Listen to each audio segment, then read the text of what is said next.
He made opponents freeze just by walking into an arena. He left entire cities starstruck for decades. But there was one person, just one, who could make Michael Jordan feel like a little kid again.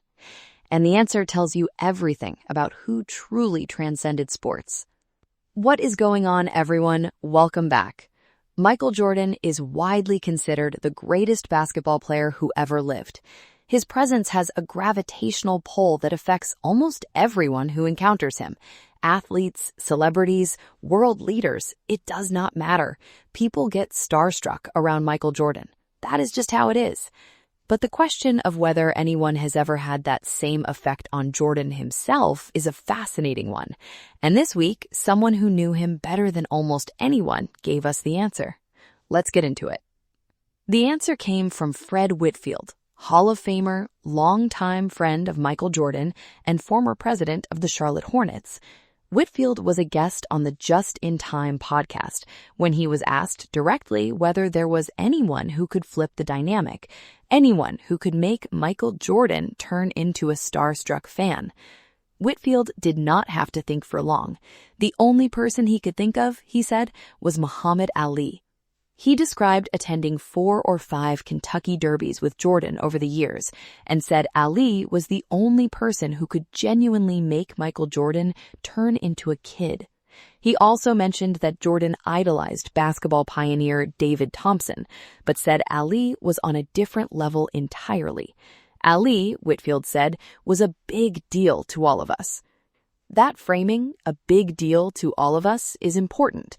Whitfield is not describing a personal quirk of Jordan's. He's describing the effect Ali had on an entire generation of Black Americans who grew up watching him.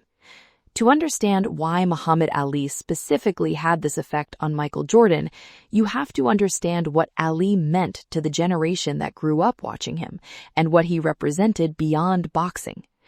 Ali is widely regarded as arguably the greatest heavyweight boxer of all time. His record in the ring, his style, his speed, his ability to predict rounds and then deliver on those predictions, all of it was extraordinary. But the reason Ali became a global icon that transcended sport had almost nothing to do with boxing. Ali was a central figure in the American civil rights movement. He used his platform at a time when very few athletes used their platforms for anything beyond their sport to speak directly and fearlessly about racial injustice in America. And then he made one of the most consequential personal stands of the era. He refused to serve in the United States military during the Vietnam War, citing his religious beliefs and his opposition to a war he did not believe in. That decision cost him his heavyweight title, his boxing license, and 3.5 years of his prime athletic career. He made it anyway. For Black Americans growing up in the 1960s and 1970s, Ali was not just a boxer.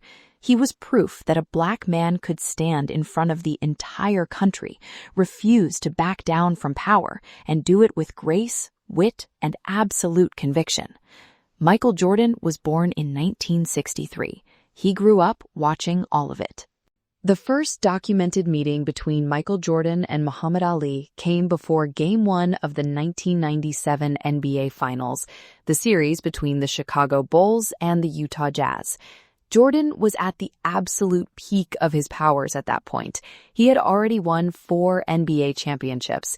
He was the most famous athlete on the planet. And yet, according to the people who were there, being around Ali had a completely different effect on him than being around anyone else. That is the measure of what Ali meant.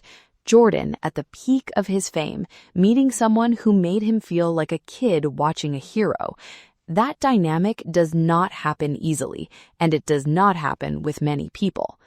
When Muhammad Ali passed away on June 2, 2016, Michael Jordan released a public statement through his representative. The statement is worth looking at closely because Jordan does not speak publicly very often, and when he does, his words tend to be measured and deliberate. He called it a sad day for himself and for the world. He said Ali was bigger than sports and larger than life. He said Ali called himself the greatest and was right, describing him as the greatest of his era in the ring and a global icon in sports. And then Jordan said something personal. He wrote that he was a kid during Ali's prime, but that he remembered the epic fights and the incredible style. He extended his condolences to Ali's wife Lonnie, his children, and his family. When Michael Jordan says someone was the greatest, that carries weight that very few people on earth can attach to those words. He attached them to Ali. There is a layer to this story that cannot be ignored, and the podcast conversation itself acknowledged it.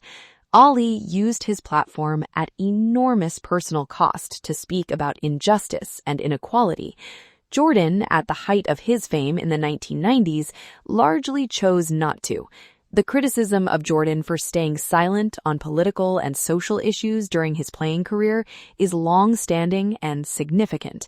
The most quoted version of that criticism involves a reported comment about Republicans buying sneakers too, something Jordan has addressed but never fully resolved in public perception. Jordan has spoken more openly on social and political issues in recent years, which Whitfield and others have acknowledged as growth, even if it came later than many people would have liked. The contrast between the man Jordan idolized and the public choices Jordan made at his own peak remains one of the more complicated parts of his legacy. So that is the story. The greatest basketball player of all time had one person who could make him feel like a kid, and that person was Muhammad Ali. Drop your thoughts in the comments, hit like, subscribe, and we will see you in the next one.